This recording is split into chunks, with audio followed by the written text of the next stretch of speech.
we have a panel here of 5 of the major C-band parties who are currently either providers or customers or users of C-band services. And so, and we also have representatives of 2 of the major proposals before the FCC. So I wanted to introduce them. We're starting here with Peter Pitch, right to my left, your right, is the head of advocacy and government affairs with the C-band Alliance, which is comprised of the satellite providers Intelsat, SES, and Telesat. He previously served as Associate General Counsel for Intel, where among many other things, he most recently advocated in support of the CBA's C-band market proposal. And he also, my understanding is, was basically one of the architects of this whole C-band repurposing idea when he was at Intel and they went to the satellite providers and suggested it. You can correct me on any details on that. He's also a former chief of staff to the chairman of the FCC during the Reagan administration. And then next to Peter, we have Ross Lieberman, serves as Senior Vice President of Government Affairs for ACA Connects, America's Communications Association, representing the interests of small and medium-sized broadband video and service voice providers, traditionally cable, but now you've obviously expanded out more broadly. Before that, he directed Congressional and State Affairs for EchoStar Communications, parent company at Dish Network. And next to Ross is Colleen King, Vice President Regulatory Affairs at Charter Communications, responsible for federal regulatory affairs, particularly wireless and public safety issues. She previously served as a counsel at the law firm Wiley Ryan and worked at the U.S. Department of Justice. Next to Colleen is Patrick McFadden, Associate General Counsel at the National Association of Broadcasters, the top broadcast trade group, where he advocates on spectrum policy and innovation. He previously was an associate in the Washington office of Drinker, Biddle, and Reith, where he practiced telecom law. And last but certainly not least is Matt Del Nero, a partner and co-chair of the law firm Covington and Burling's Communications and Media Practice Group, where among other roles, he represents major content companies on C-band matters. Before that, he was chief of the Wireline Competition Bureau at the FCC under then Chairman Tom Wheeler, and I can remember showing up at several FCC meetings where he was bleary-eyed after working through the night on matters that were before the commission that day. So anyway, you can read more about them if some of you have some packets with their bios and also on our event website. We're going to have a fairly straightforward format here. We're going to have opening statements from everybody, 3 to 5 minutes. And then we'll throw it open for anybody who wants to respond to what they've heard in the opening statements. And then I'll have some questions and we'll get to audience Q&A. So if we can just go basically right down the line. Peter with C-band Alliance. And I'll let you know if you're bumping up against that 5 minutes. Go ahead. Okay, and am I on now or? I'm on, okay. Well, thank you. First, I want to incorporate by reference Commissioner O'Reilly's stressing the importance of this effort and particularly the importance of making the spectrum available for 5G quickly. The propagation characteristics for this spectrum, as many of you know, are ideal. Many countries around the world have already allocated and assigned major chunks of this spectrum, but there's a problem because, as we're going to learn from some of the panelists, as well as me, this spectrum is used by the fixed satellite service to deliver television and radio content to nearly 120 million American homes. And so, not surprisingly, how much of this spectrum is made available for a new 5G use, where and when and how it's done?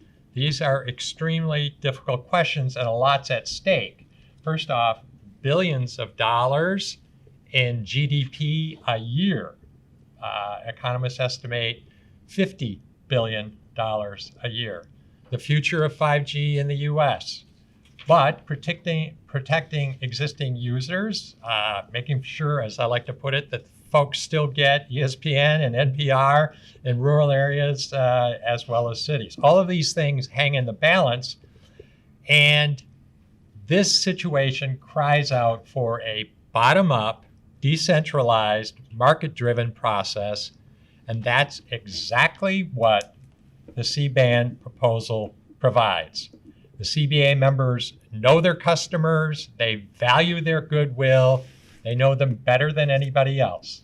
On the other hand, if they get flexibility as proposed by the CBA, they will face the opportunity cost of not clearing the spectrum. You will have one entity in the middle who will face the right incentives, will have the best information about how to strike the difficult balances between keeping their customers whole and internalizing or making the spectrum available for 5G. If you remember nothing else that I say today, remember this: better than all the other proposals, the C-band proposal internalizes the relevant costs and benefits to society of keeping the customers whole and making the spectrum available quickly.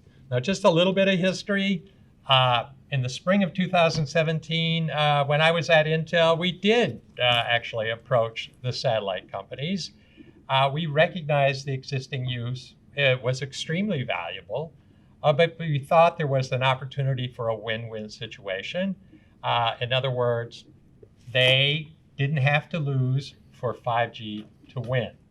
And so we worked with the satellite companies, and indeed, if you look back in the record, you'll see that Intel and Intelsat, October 2017, filed a joint comment together. And the rest, as they say, is history. CBA was formed, and they got about the business of determining how much spectrum, where and when, and how it would be cleared. And I would like to just take a little bit of time to track just one issue, and that is the amount of spectrum, because as you heard Commissioner O'Reilly said, this issue is key. When the companies first looked at the issue, they said, we can clear 100 megahertz and we need a 50 megahertz guard band. Working with their customers and the carriers and the technology, they then came back and said, no, we can clear 200 megahertz with only a 20 megahertz guard band. Now, as many of you know, looking at high efficiency video coding and other compression technologies, we believe, and we're aggressively looking at this, we can do much better than 200 megahertz. Paramount to us will be keeping our customers whole. We're not ready yet to say what that amount will be, but it's coming very soon. But another point that I want to emphasize is that working with the carriers, we also changed our technical parameters. And so AT&T, Verizon, Nokia all came in and said, look, you can change your technical parameters, make this spectrum more usable, and still keep your customers whole. And that is, in fact, what we did in many, many cases. So the thought experiment for you as you think about this process and the alternatives of having a much more regulatory top-down approach where the FCC is involved making lots of difficult technical and economic questions. When or how likely is it that an administrative process could have been as flexible and adapted to new information as quickly as this proposal? And that, to me, underscores the fundamental wisdom of this approach. In sum, better than all the alternatives, we're going to have one accountable entity that's going to keep the customers whole, who knows their interests, but also is going to have strong economic interests to clear spectrum for 5G much more quickly than all the alternatives. Again, think $50 billion a year for each year of delay. Ross. Thank you. Thank you. Thanks, Teddy and David, for having me here again to talk about the C-band proceeding. I represent ACA Connects, America's Communications Association. We represent small and medium-sized cable television providers who are heavily reliant on the C-band in order to receive video programming that they pass along to their customers. So we have a very strong interest in this proceeding, and as well as being sure that the outcome allows us to continue to provide the services that we do to the country, to our customers. We're also very well aware of the public interest in clearing spectrum and making 5G and higher and better wireless broadband available, particularly in the communities of small and medium-sized cable operators. They both live and operate there, and they have the same interest in making sure that their customers are well suited. So many of the things that Peter says about the importance of this proceeding, I mean, there's no disagreement on any of that. So, but what there is a disagreement on, and what the FCC is really trying to decide, is what approach to take in order to meet those goals. And so CCA Connects, along with the Competitive Carriers Association and Charter Communications, have put forward a plan. It's called the 5G Plus plan. We put it into the record. It's a detailed plan, and we've received feedback on it. And then subsequent to that, just 2 weeks ago, we put in another supplement to the plan, extremely detailed, responding to the concerns that have been raised. So the FCC has before it an extremely detailed path forward for clearing spectrum and making existing users whole. The same can't be said of other plans. So what does the 5G Plus plan do? Number one, it clears 370 megahertz of spectrum on a nationwide basis, providing opportunities for new entrants and smaller bidders to participate in an auction and to make services available to their to customers. It does it through an FCC-led auction, which ensures that there's fairness and transparency to the process. It deploys 120,000 new fiber miles in rural America, which not only ensures that rural cable operators are able to continue to receive and pass along video programming, but it makes available the essential fiber backbone that is going to be needed in order to provide the wireless services that this spectrum is going to make available. You can't have wireless service without the fiber backbone that's necessary to bring it onto the network. It guarantees billions of dollars to the U.S. Treasury, and in fact sets minimum amounts that the U.S. Treasury would get and sets a cap on the amount that the satellite industry get. It provides for all reimbursements for all relocation costs of all impacted parties, as well as incentive payments to the satellite industry and earth station operators. It causes minimal disruption. In most cases, there's going to be a single touch for earth station operators in terms of making that transition. So it's going to be less impact on parties who are not part of buying or selling the C-band.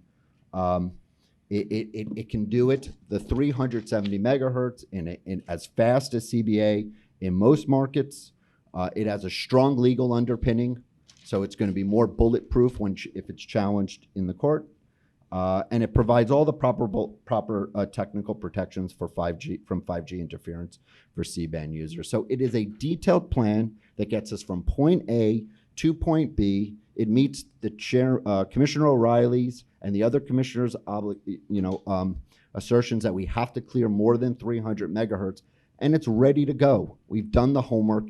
It is ready to go. It can meet Chairman Pai's objective to adopting an order this fall because it's in the record and it's been battle tested. Thanks. Colleen.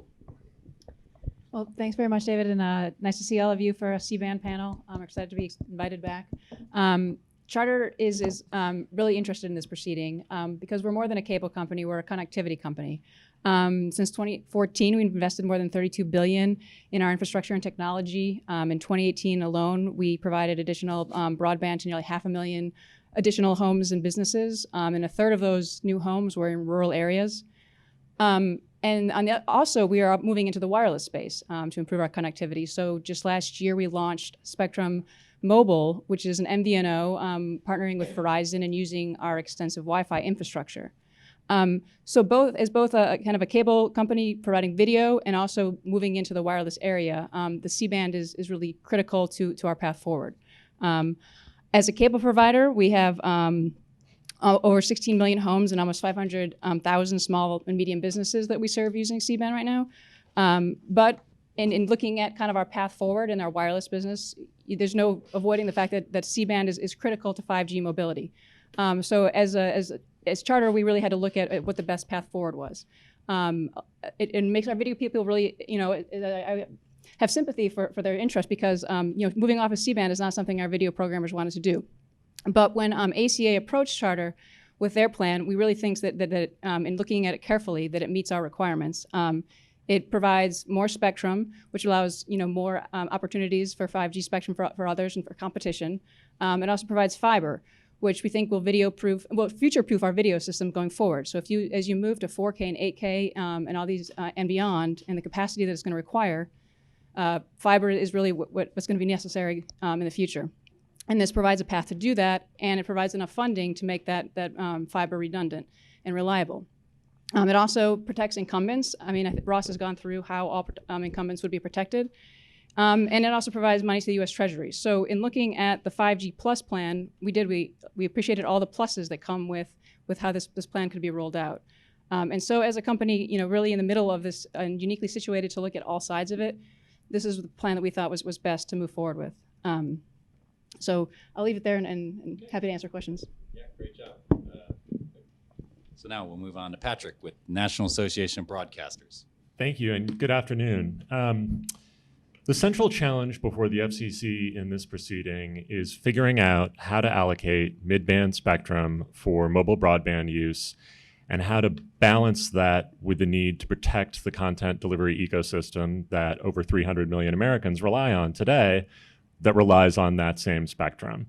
At NAB, we've obviously been focused on the content delivery side of that balancing equation in terms of making sure that end users are protected and made whole in any transition, both financially and in terms of technical accommodations that are necessary, in terms of making sure that we have an interference regime at the end of the day that everybody can live with. It is not in our interest for, at the end of this proceeding, the wireless carriers to have spectrum that they are unable to deploy 5G services on. We don't think that's a stable outcome for any of us.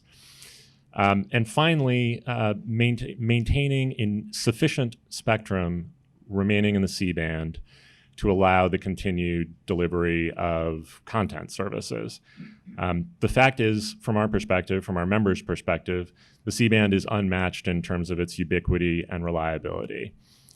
So where does that sort of leave us? I think Commissioner O'Reilly correctly pointed out, and I think as we listen to the panelists so far, I think there is a broad consensus on at least a couple of different points. One, significant spectrum is going to be reallocated in this proceeding. Two, it's critical to protect content delivery. And three, end users should be held harmless. I'll focus, because it's been a subject of some discussion, on the amount of spectrum. We hear Commissioner O'Reilly saying, don't get dug in on particular issues loud and clear. I think, to its credit throughout this proceeding, I think the CBA has been clear that its 200 megahertz clearing estimate was based on current technology, and that with advancements in technology, more might be possible. We understand the CBA is taking a hard look at this because we've been in contact with them about it. Our members have been in contact with them about it. We're working hard at driving to what we believe could be a sustainable number. But that number should turn on the facts and should turn on, from our perspective, the highest priority in this proceeding, which is not breaking the content delivery ecosystem. So with that in mind, we're going to continue to engage with the CBA and with other stakeholders and with the FCC to try to drive to an outcome that protects content delivery while still making significant spectrum available for 5G services. Thank you, Patrick. And Matt Del Nero. Yeah, thank you, Dave. Thanks for having me. Am I on? I can't tell. Okay, great. I'm going to probably sound a lot like Patrick. Although without that same baritone radio voice. As Dave mentioned, I represent a coalition of programmers who rely on the C-band every day as the gateway to get their content out to basically over 120 million American households, over 300 million people. So it's critically important. We are really focused here, and I think this group of companies has been very focused, as NEB has, on a particular outcome, is that at the end of the day, the creators of entertainment and sports and news and other programming can continue to get their programming out. I think, as Patrick put it well, not break the content delivery ecosystem. And that's really the yardstick by which we've measured any proposal. We've viewed really certain key things include getting the technical parameters right. That includes making sure there is sufficient spectrum remaining in the repacked C-band for video delivery.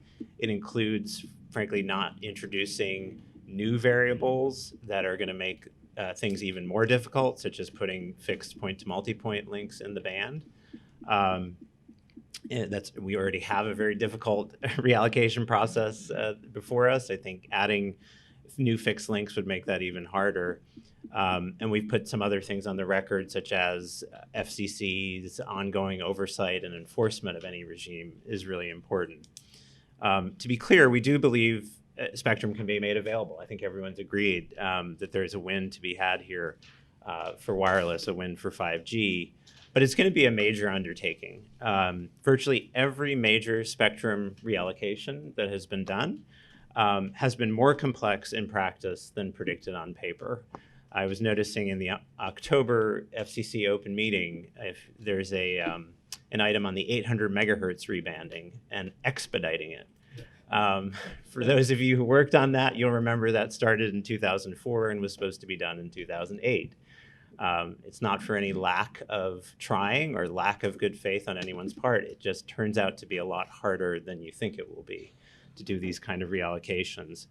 So our hope is that everyone will get behind a pragmatic approach here that most of all is grounded in science and engineering and really an honest appraisal of the challenges that will be involved.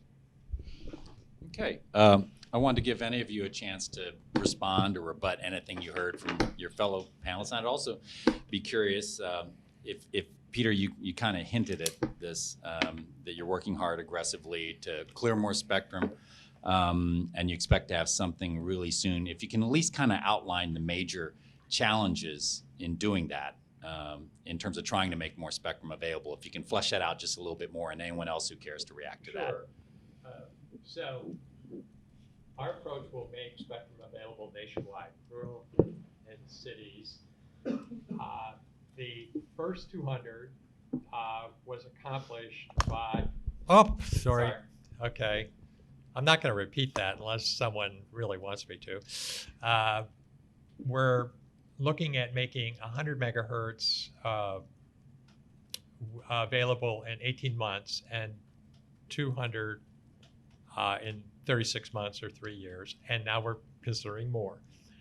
To explain why it might take, why it's more difficult to go beyond 200, first we're going to build 8 satellites.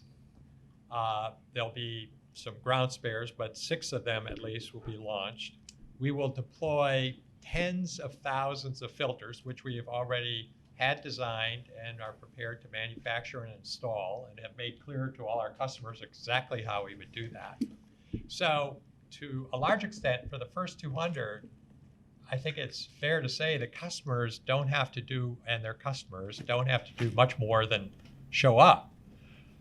For the next however much, you're not going to inveigle it out of me today yet, it's going to require a more intrusive approach, which means we're going to have to give our customers high efficiency video coding and other compression technologies, which is going to be extremely expensive, but more to their concern, it's going to be much more intrusive. I mean, after all, I suspect that Matt would fully agree with this. What they really care about here is not having their business disrupted. You know, Disney cares a lot more about making sure all its customers get the content.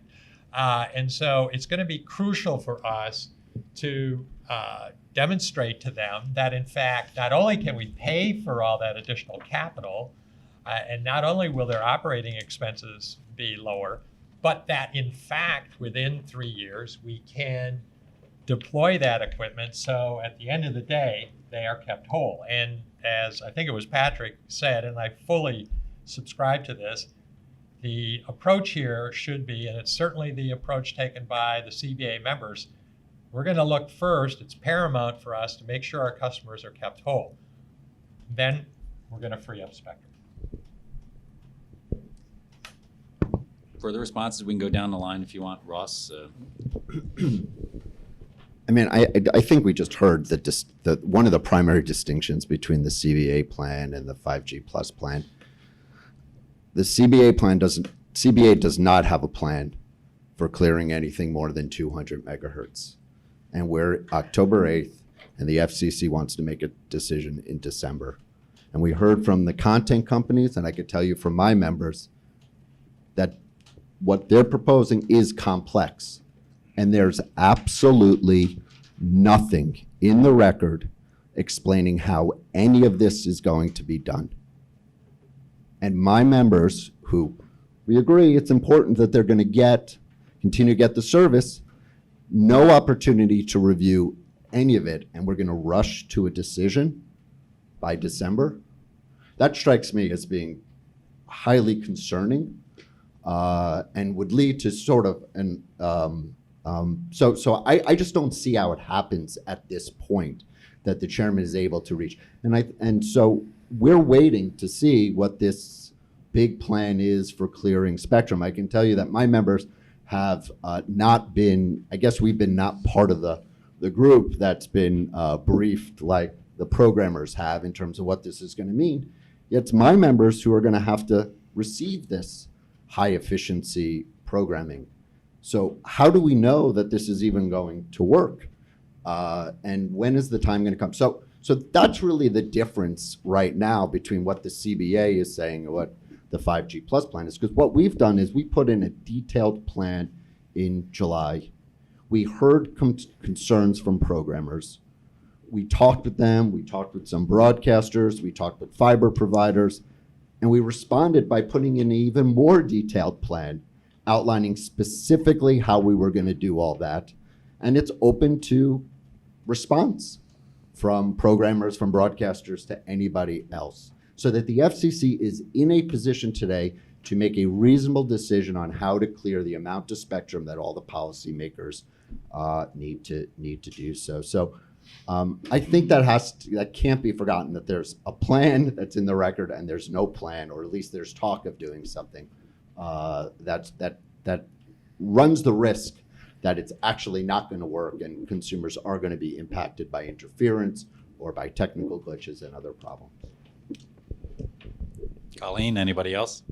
I'll just say, you guys discussed the complication of rebanding, and I think that is one of Charter's concerns, right? And one reason that we like the idea of kind of a one-time solution, that we don't kind of keep moving the goal line, which seems to happen. And so one of the positives out of the 5G Plus plan is the idea that, yes, you have to lay fiber, which is hard and which is expensive, but then we have certainty, and we future-proof our video system, right? So we don't have to worry that 3 years from now we have to worry again about compression and how that all works. As the company that gets a call when something happens to the programming when it goes down, we definitely are concerned about making sure that there are no problems with making sure that our customers can receive their programming. So we are definitely on board with that. But if we have to have multiple touches of our equipment every time there's more spectrum is cleared, that's definitely concerning. So the idea of one auction and kind of one touch is as much as possible to limit the amount of time that we have to kind of disrupt is definitely something that Charter's interested in. Go ahead, Patrick. If I could actually jump on one point that Matt made, with which I would like to vigorously agree. I think one of the common themes that we've heard people talk about is the complexity of coming up with the right answer in this proceeding. I would just hasten to add that in an already complex proceeding where we're already trying to balance significant considerations between making spectrum available for new wireless carriers, protecting content, the last thing we should do is be trying to make that proceeding more complicated by introducing a new group of users into the remainder of the spectrum that is not reallocated. So I strongly agree with Matt that I think the last thing this proceeding needs is to inject, shared fixed point-to-point links in the remainder of the band, which is only going to make this process more complicated. Can I just follow up? Peter wasn't going to give us a spectrum amount, and I assume you won't either. Nope. Peter did say they're aggressively moving forward, and he seemed hopeful that they would be coming forward with a new plan soon. How hopeful or optimistic or whatever are you about some sort of new amount coming soon that you can live with? So consistent with what I said earlier, I think the facts need to drive the outcome in this proceeding. And so I think our members on the CBA are working hard on what the art of the possible is. And we'll see where that conversation takes us. I don't think anyone can responsibly commit at this point to what that outcome is going to be.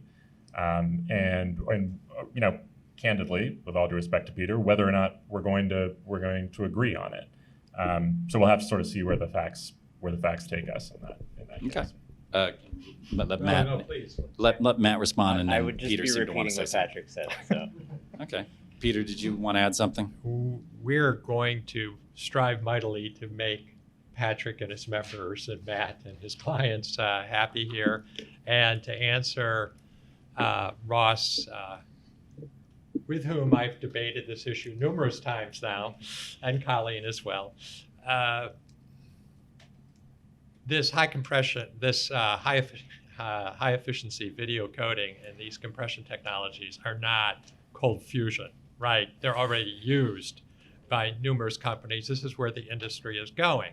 The trick is, of course, to do it in a way that keeps those customers whole in the timelines that we're talking about, okay? And so shortly, I believe the record on this new amount will be filled in, and I'm quite hopeful that the customers who are on the front lines here are going to be happy. I would say this about the fiber solution. We have looked at it pretty closely, as have many others, because the FCC had a public notice. And the content companies came in and were critical of it. I think that it's fair to say they thought it was way more, the problem was way more complex. The reliability challenges were much greater. The cost was greater. And the uncertainty was greater. NAB also did not have very kind things to say about it. I think something about a square peg in a round hole was in theirs. But more interestingly, AT&T, one of the would-be benefactors from the repurposing of spectrum here, called the solution an attempt to impose a one technology solution prematurely on an entire industry. Verizon, probably the company who is thought to be like the most aggressively interested in this spectrum, said it's not ready for prime time. We looked at the most recent submission, and there are still fundamental technical problems, which I'm not going to get into unless people are interested and you can ask me a question about them. But the reality is that the kinds of things that they're talking about doing are extremely ambitious and extremely complex. And again, there is not one entity who is going to see the big picture here and balance the competing interests. Go ahead, Ross. Yeah.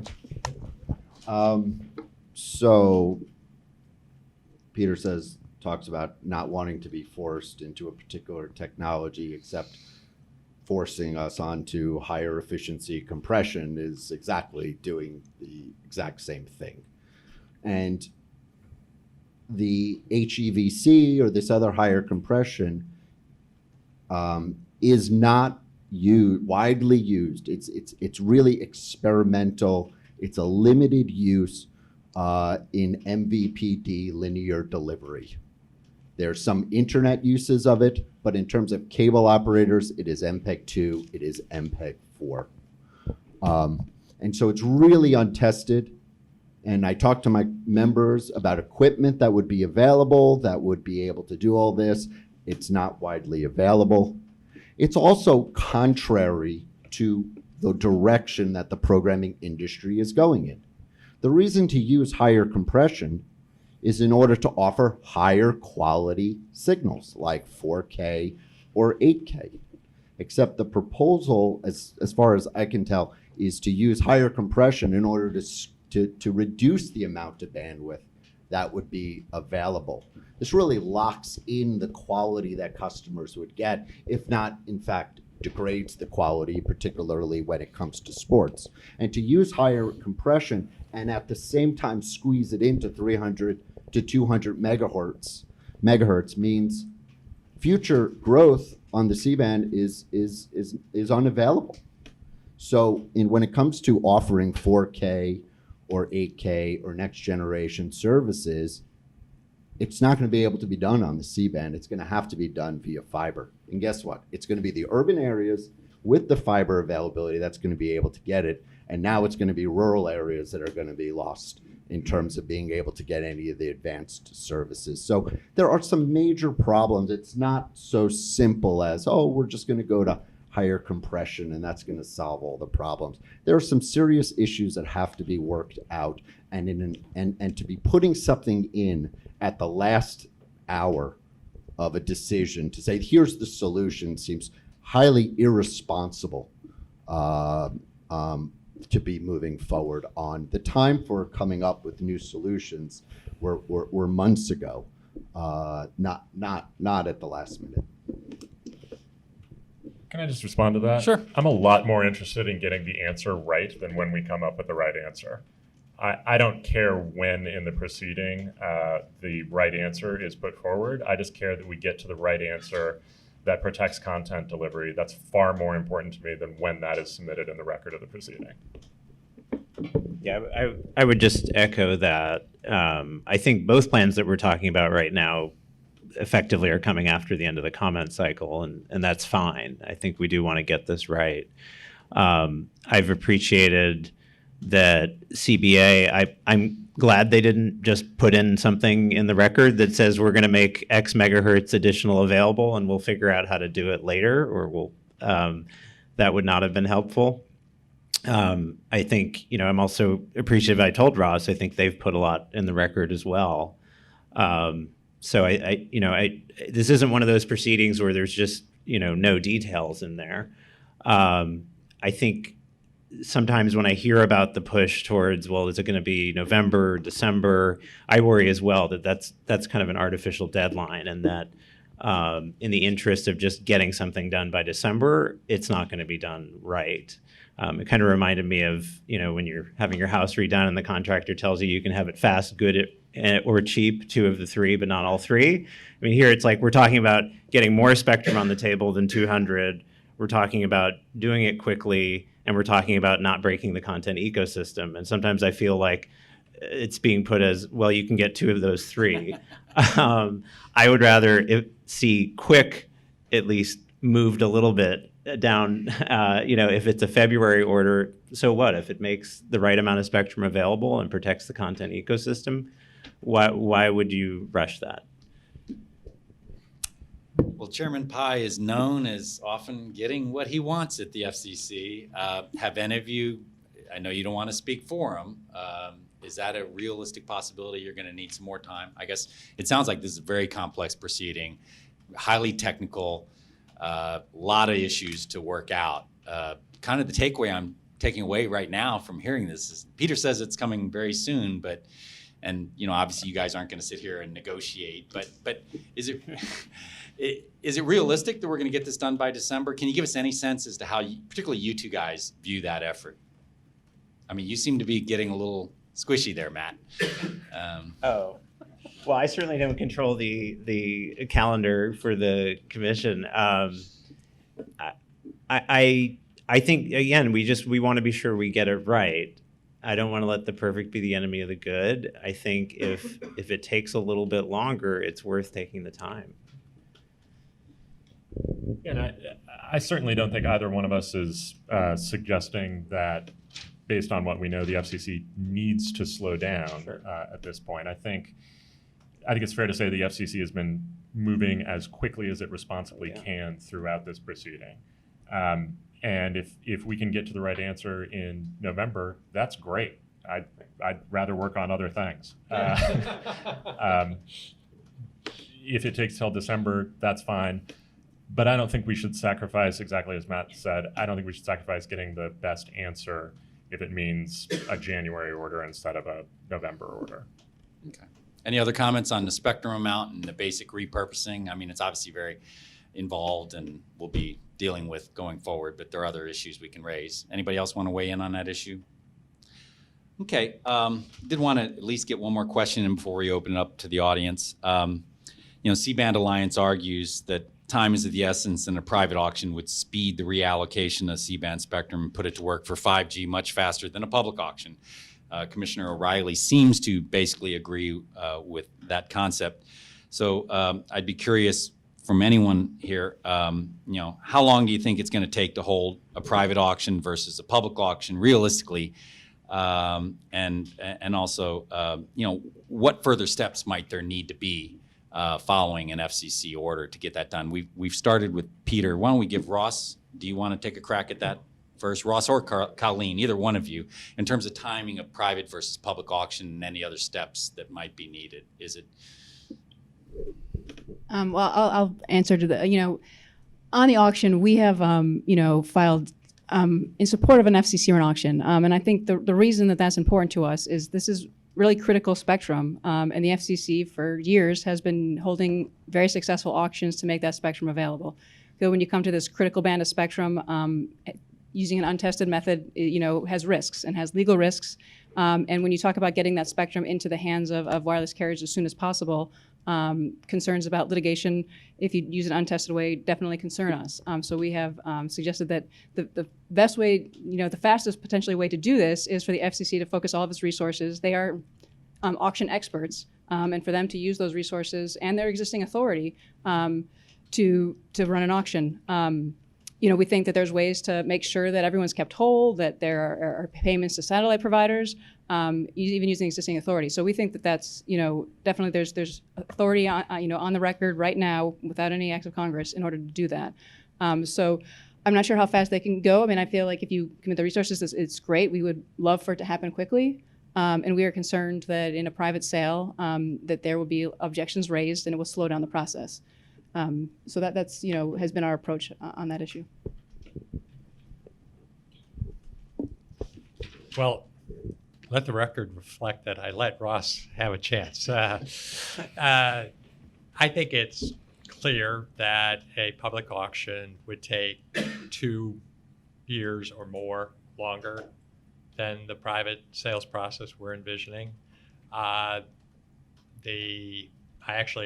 see some shaking heads, but I actually looked at the record since 2001 and looked at how long it took the FCC to get from the report and order stage to a completed auction, and it was, wait for it, 2 years. Which auction was this? Well, these were the auctions from like 2001 to just a few years ago, all of them, right? So it's an average number.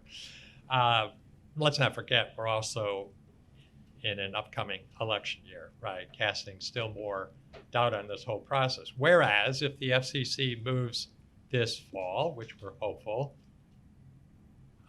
then it is entirely possible that we will have completed our sales process by the mid-year 2020. It's likely 2 years. Remember again that $50 billion a year loss to society, consumers, businesses, America's leadership in 5G.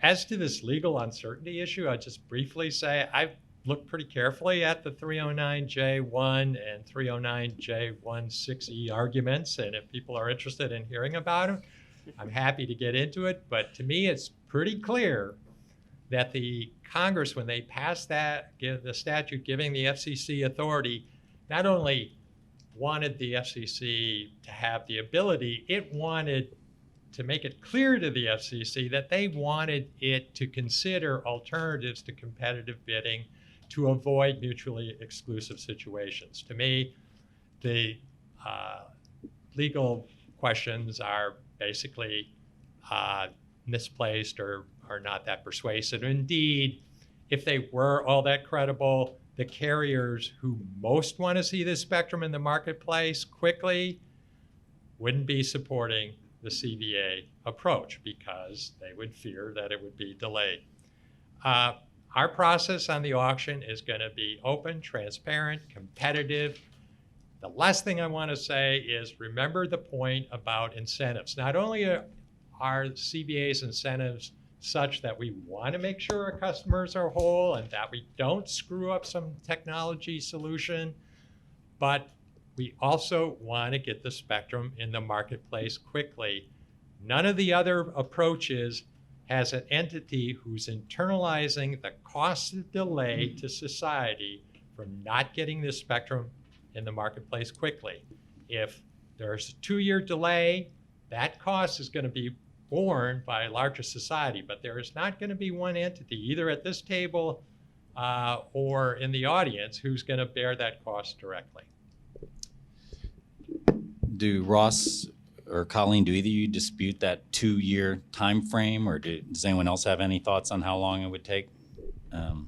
I wouldn't get into a discussion about the exact timing because I'm not sure how long, but I guess our thought is if you are going to use a process in which you have all the transparency and kind of legal authority of the FCC, if they're going to have to bless every step, we just want to make sure, which is necessary for transparency, to make sure that you're doing all the right things and then everybody has the ability to weigh in on all the important issues. We just want to make sure that the FCC is involved in all that, and so that is our concern. So however long that takes, everybody wants it we don't disagree with Peter. We would like that spectrum to be made available as soon as possible, but want to make sure that there's kind of, ability for everybody to have access to the spectrum. And for that to happen, it needs to be, open and transparent. Any other thoughts on that issue? Dave, can we drill down on this legal question? Because Ross is saying that their Yes, sir. version is more legally, Peter's saying that their version is more legally airtight. I've struggled with this intellectually. I just, if we could get a little bit more meat on why, Ross, you think your plan is more legally rigorous. That's a really important question here. And just in case you couldn't hear in the back, Teddy's asking, he wants to drill down a little bit on the legal question. Why does Ross and anyone else believe their preferred approach is more legally sustainable? It's something Peter hinted at with the 309J. There's some complexity there. But either you want to take a first crack at that, or does anyone want to take a first crack at that? I'll let them go first. I'm not sure I'm the right person to arguing sections of the Communications Act. I will say that I think at a high level, there's lots of people who want access to the spectrum, and they want access to the same spectrum, which seems to create mutually exclusive, applicants. And that's why the FCC has traditionally used auction for this. We think it creates, it's a good free market approach that the FCC has used to make the same amount, all the information available to the same people. And they've, used this for years now. And the United States is very successful in their spectrum auctions. So we can get into, although I'm not the best person to do that, into a discussion of the exact Communication Act sections and how you can interpret or misinterpret them.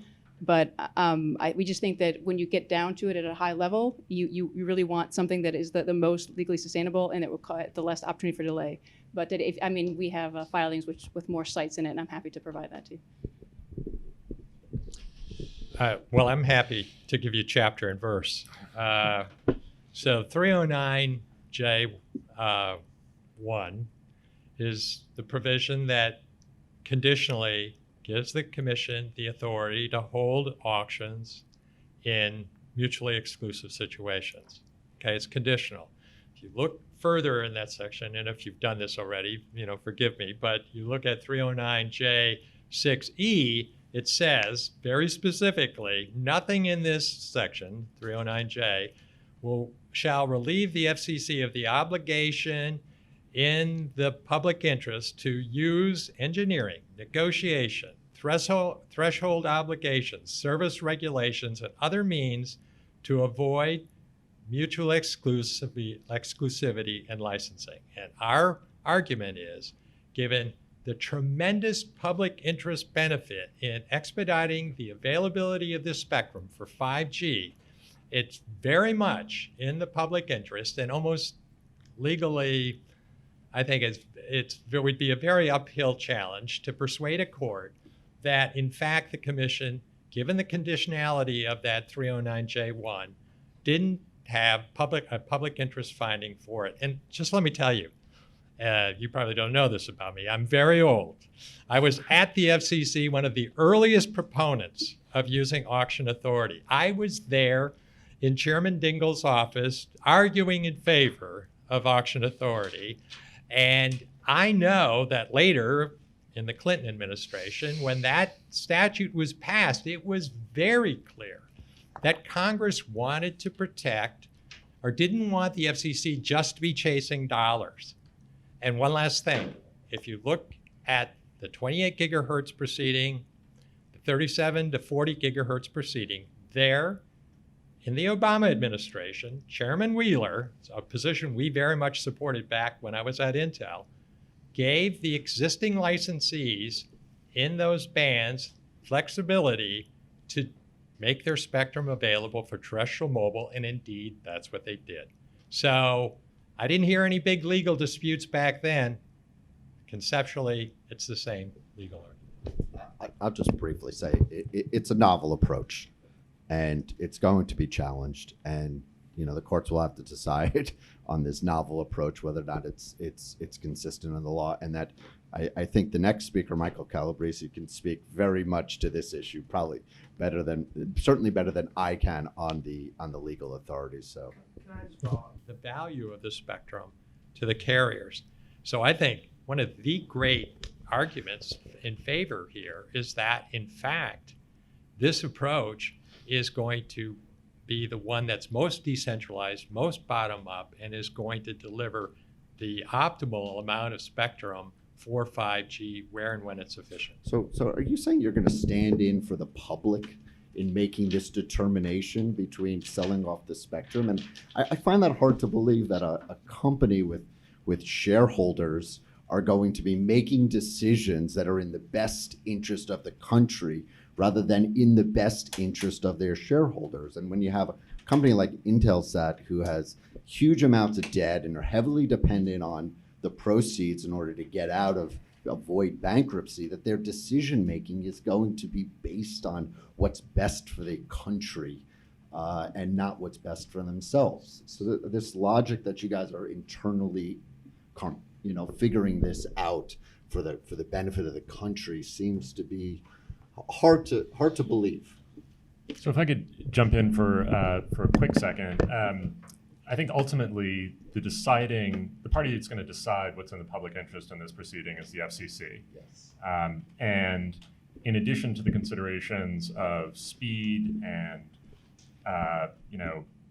ensuring that 5G services are made available as quickly as possible and spectrum gets out as quickly as possible, we would just highlight again that one of the key public interest considerations that the FCC has to take into account is not blowing up the content delivery system that 300 million Americans rely on. That's definitely not in the public interest. I just have to clarify one point. Of course, ultimately, the decision is the FCC's, and they will make it in the public interest. But if you look at the history of spectrum reform over the last several decades, and unfortunately I was there at the beginning, again and again, what the commission has done is given existing licensees more flexibility, whether it was in the technology area or the service area or other areas. And the reason they did that is not because they were trying to benefit the companies per se, but they thought that process of giving people more freedom and facing the opportunity costs of their decisions would, in the end, best serve the customers and the deployment of technology. So that would be my argument, not that we uniquely understand the public interest. Okay, yeah, we're down to our last 12, 13 minutes. We're going to open it up for questions. Jonathan. Thanks. Jonathan Make at Communications Daily. I'm just wondering if each of the panelists can kind of go down one by one.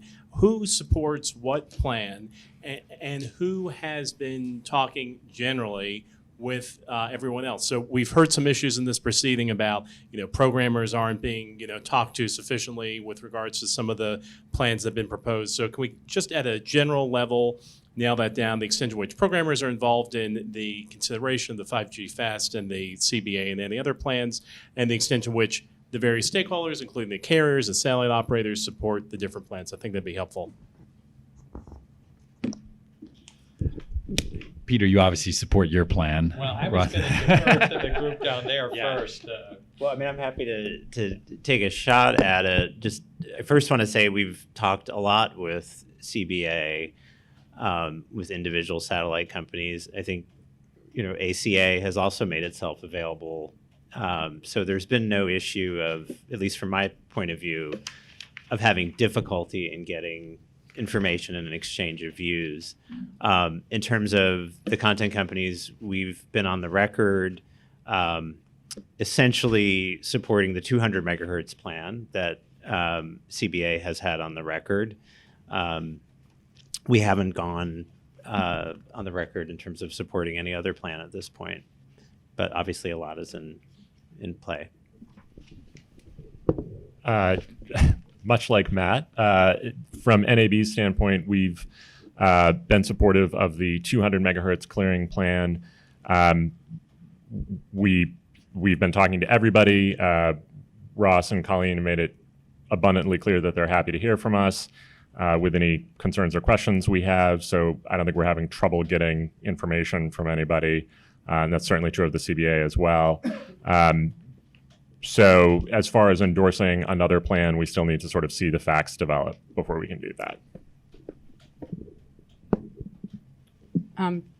Charter, as I've started with, is in the middle of this, and we are going to be affected by this no matter what happens. So we've been looking at this carefully. We have filed in support, obviously, of the ACA plan because we think, it has elements of it that are good for us. We continue to talk to everybody, though. We talk regularly to C-Band Alliance, and a lot of the people in this room, probably sick of getting phone calls from Charter, I think, on this issue. So we continue to talk to everybody. I think this is a really complicated proceeding, and so trying to figure out how we can make this work is very important to us. We've had extensive conversations after we filed our comments. We've had a couple of dozen hours worth of conversations with programmers, including broadcasters. We've had conversations with fiber providers. We've had conversations with content aggregators, really all impacted parties related to our plan. Obviously, our plan includes Competitive Carriers Association, so wireless carriers. We are in regular conversations with them. Charter. We've also had support from other groups like NTCA and Altice. We've had construction companies saying our build out is okay. US Cellular has had positive things to say. Fiber Broadband Association. What we think a plan needs is to have broad support for it, and certainly we've gone the extra mile to kind of show our work and get and get their feedback and modify our plan as necessary to ensure that we're getting from 0 megahertz today to 370 megahertz in a reasonable amount of time for 5G use. So, Jonathan, I'm not going to do your work for you. I will say this. We have numerous supporters for the CBA plan. And one key feature is we have supporters, deep support among customers, and we have deep support among carriers, and we have key support among 5G vendors. And I think that reflects the balanced approach that we're taking. There are many earth stations that are not.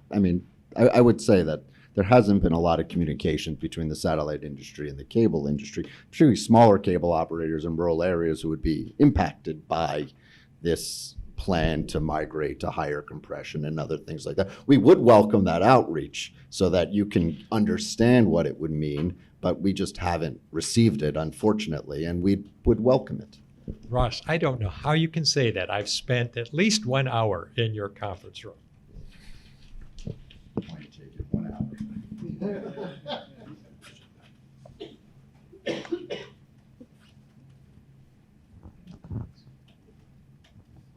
Yeah, Michael Calabrese, New America. I wanted to ask Matt in particular, and I guess Patrick too. So you two are the video creators, right? You create the video content, and the two folks sitting next to you are the video distributors. So what I wanted to ask is, why are you thinking of, it's almost mystifying. I'm here listening to the four of you. Why are you two so at odds with your customers on this issue? And in particular, what Ross said about it seems like a self-interest you'd have in future-proofing video distribution. What are your objections to fiber or future-proofing, very high capacity video distribution? I can start. I mean, I don't think the video distribution industry speaks with, by that I mean distributors, not the content creators and programmers, obviously are not speaking with one voice on this. There appears to be a diversity of voices.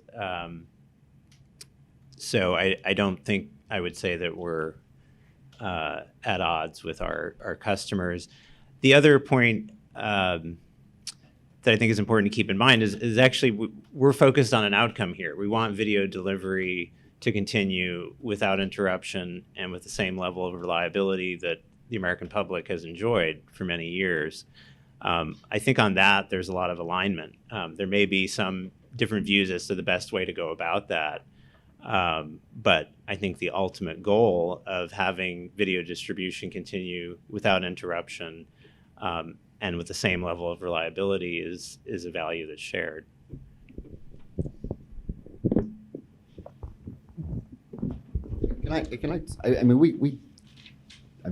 From there, we do agree. They produce the content, we buy the content, we get paid by delivering the content. There's no disagreement whatsoever that at the end of this process that the quality, the capability, the reliability should be the same or better. I think that the real sort of difference is just the comfort level of how quick you get to fiber. There's no doubt that video is being moved increasingly over fiber. My members, larger operators, all move it via fiber, and increasingly there's interconnects with programmers via fiber.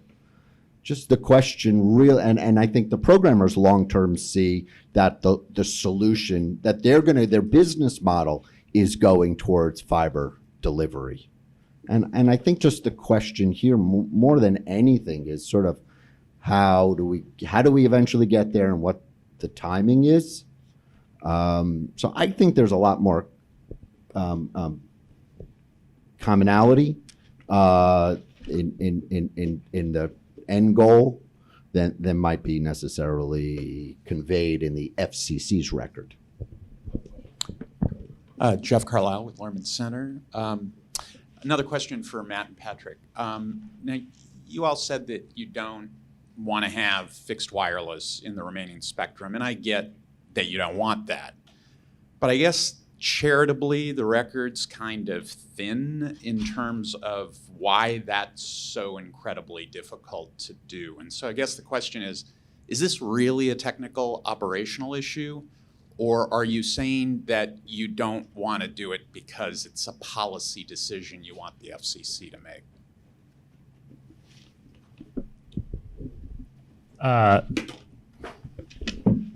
Apparently dropped myself from the panel. That's it. No, look, from a technical standpoint, we believe that this transition is going to be significantly complex.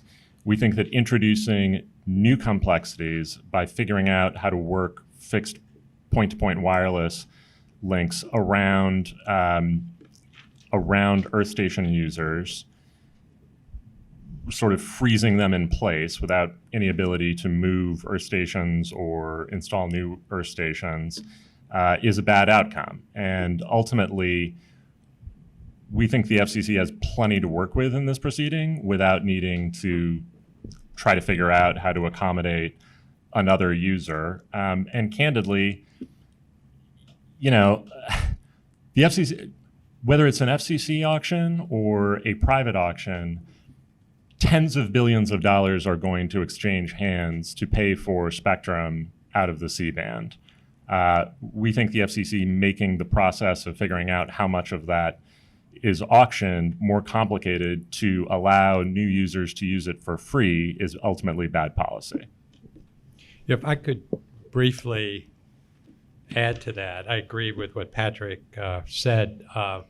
There are technical questions. There are questions about the amount of spectrum that's already available.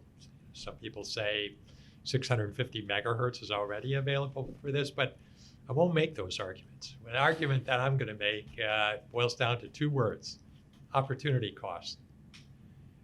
There is no reason from a policy standpoint that I have, or any good reason that I've heard, as to why that point-to-point fixed broadband use shouldn't compete for access to this spectrum with the mobile use. Again, over the years, the Commission has generally created flexible approaches, and I think that's particularly relevant here.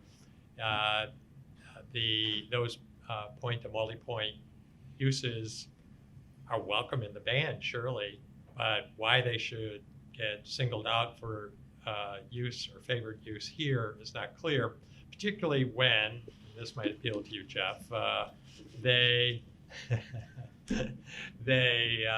might make it more difficult to make more spectrum available for terrestrial mobile down the road. There'll be another set of uses. We all know how that process works. Would Patrick and Matt agree that there should be more spectrum made available down the road? No comment, but I do. Look, I don't think it's an illegitimate policy consideration for the FCC to consider whether it wants to inject a new batch of incumbents into whatever the remaining portion of the band is. Yeah, and I would just say, from the content companies, it's not a policy basis. We don't have a view as to the merits of unlicensed versus licensed and all of that. Again, it's just, this is clearly going to be incredibly complex through where I started. You know, look at your 800 megahertz rebanding, and that's only one rebanding or technology transition I could point to that's just been much more complex than expected. So to Patrick's point, the FCC's already got a lot on its hands with this. Well, yeah, I don't think we can do a couple more. We're at 2:21. All right, one more. Try to make a quickie, or hold it, Paul. Okay. So I just wanted to go back to Teddy's question around the public interest, and Teddy's question around the public interest, and it seems like the speed aspects, I would kind of put it in the unknowable bucket. There seems to be a fair amount of disagreement, but I wanted to, kind of think more about the economic impact and what the outcome would look like for the American public, just around, sort of a private auction with some sort of voluntary contribution to the Treasury, as opposed to a public auction where I assume some of the outcome would end up with the U.S. Treasury, and just how the two main plans sort of handle that aspect of it. The second, I would call it the second order aspect of public interest. So, for you, the question was, what about the tax benefit to taxpayers from a public auction? Right, that was the question. Given the exigencies of time, CBA I personally have testified before Congress that we would be willing, as part of an acceptable proposal, to make a contribution to the U.S. Treasury that would both be legal and enforceable, and we stand ready to work with Congress and the FCC to determine what that amount should be. And I guess, this vagueness doesn't serve the American public very well. I think with the FCC making an order just soon, it's time to disclose what that amount is. Is it $1 billion?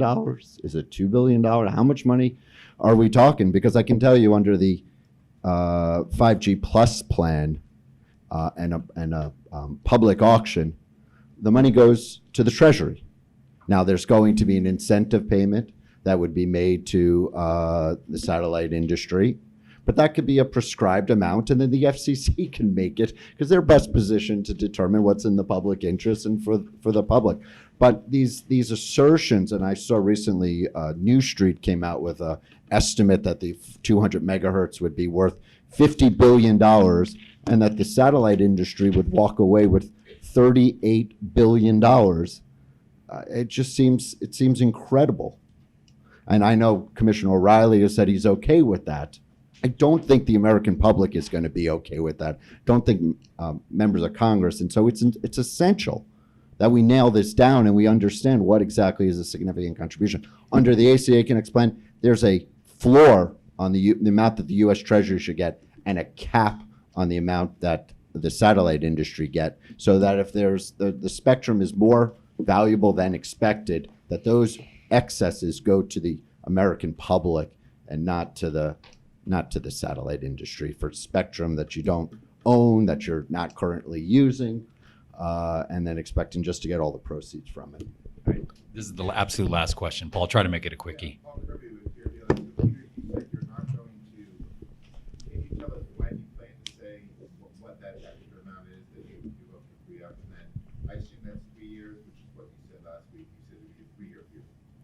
Yes, as to the 3 years, imminent as to when. Okay.